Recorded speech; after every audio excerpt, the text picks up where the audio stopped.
Thank you for joining us on this special post-game edition of Denver 7. I'm Jacqueline Allen. And I'm Brian Wayne. The Nuggets taking on the Lakers in Los Angeles, and the Nuggets taking home the victory, 129-118. Yay, let's get right over to Denver 7 sports anchor Lionel Bienvenu with the highlights. Hey, Lionel.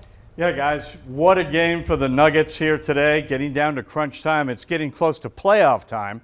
The Nuggets and Lakers got together for this Sunday afternoon meeting right here on Denver 7. Hope you enjoy the game.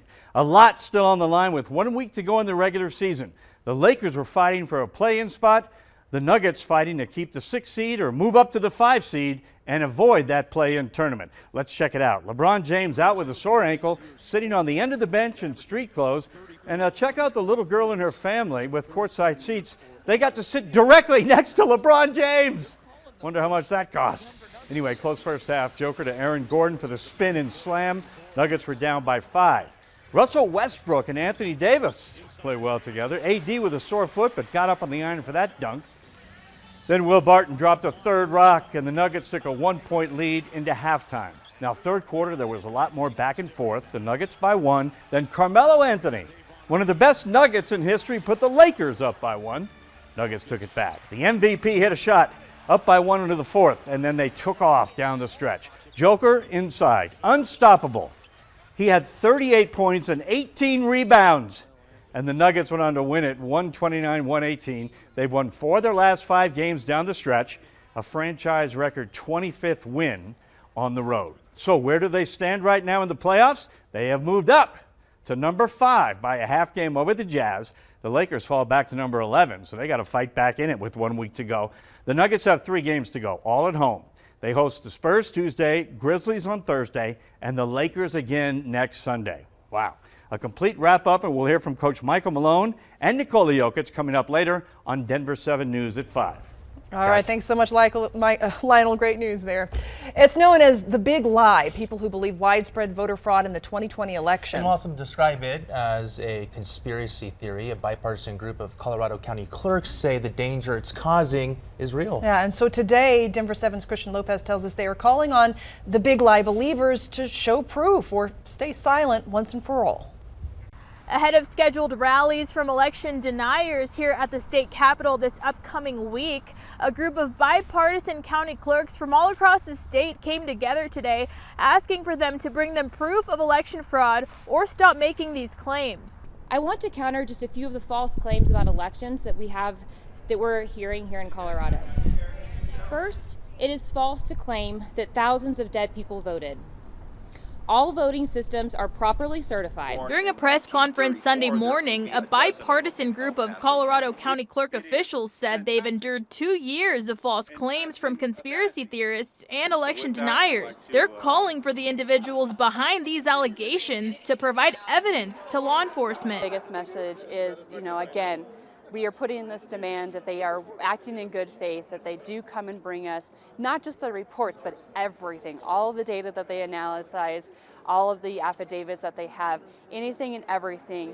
Bring it to us, and we will make sure and give it its fair due in an investigation. Among the speakers, Weld County Clerk Carly Coppis, a Republican, and Denver County Clerk Paul Lopez, a Democrat. They say these claims have subjected them to increasing hostility and even threats. For example, Colorado Secretary of State Jenna Griswold is asking the state for $120,000 to hire private security. There's been some of us that have had to enhance our security in our elections offices, add glass, add more security protocols. Some of us have had to work with our local PD or our sheriff's departments and even with the FBI because of just the level of intensity that we have faced. They've also had to spend thousands of hours answering questions about these claims from the public, which costs time and tax dollars. Still, they're dedicated to making sure the public has the right information. If they have any question whatsoever about the security or transparent, if your ballot is counted, it is, hit us up, hit the clerk and recorder's office up. Those are the trusted sources. We are going to defend our state, we're going to defend our democracy, and everything that we've ever fought for it. And something like this isn't going to erode it.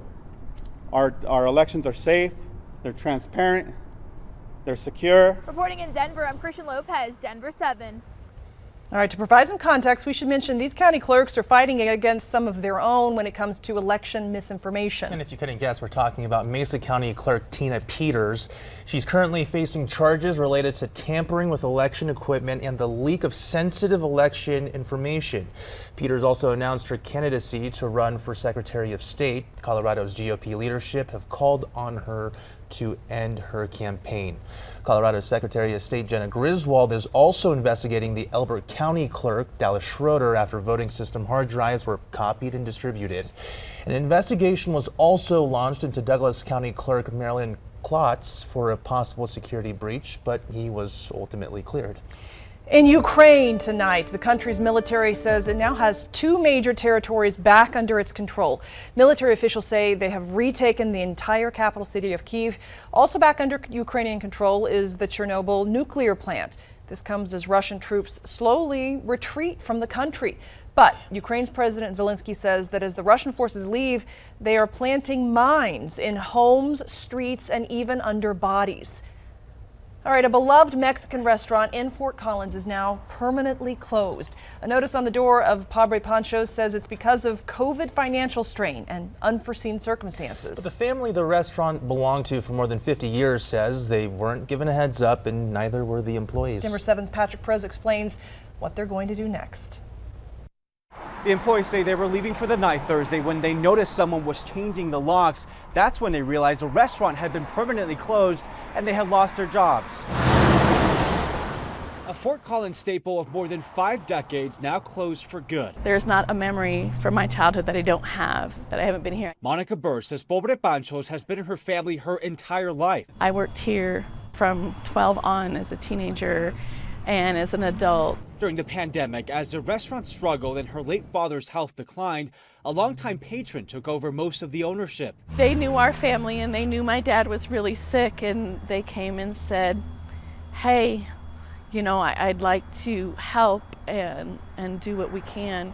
That new investor helped keep the restaurant afloat, but Monica admits it still struggled to rebound. I understand COVID hit everyone hard. It hit all the business. So many, just even around us, the landscape has changed because of COVID. And it appears the new owners could no longer take on the financial burden. It permanently closed Thursday. A sign on the front door explains why. COVID financial strain and unforeseen circumstances. I wish it would have been handled better so they would have been able to prepare and we could have said goodbye, had a last meal as a family here and said goodbye to some of our patrons instead of a note. Monica says the employees were not given a heads up and neither were the customers. The locks have since been changed. We can't say goodbye. It's like I lost my dad all over again. With no control over what happens next, it's very strange that I can't go in. Her mission now is to help the employees who lost their jobs bounce back, just as her father would have. The family says they know they cannot get this restaurant back, so Monica wants to do whatever she can to get these employees who have now lost their jobs back on their feet. She has started a GoFundMe, and we have a link to that on the denverchannel.com. In Fort Collins, I'm Patrick Perez, Denver 7.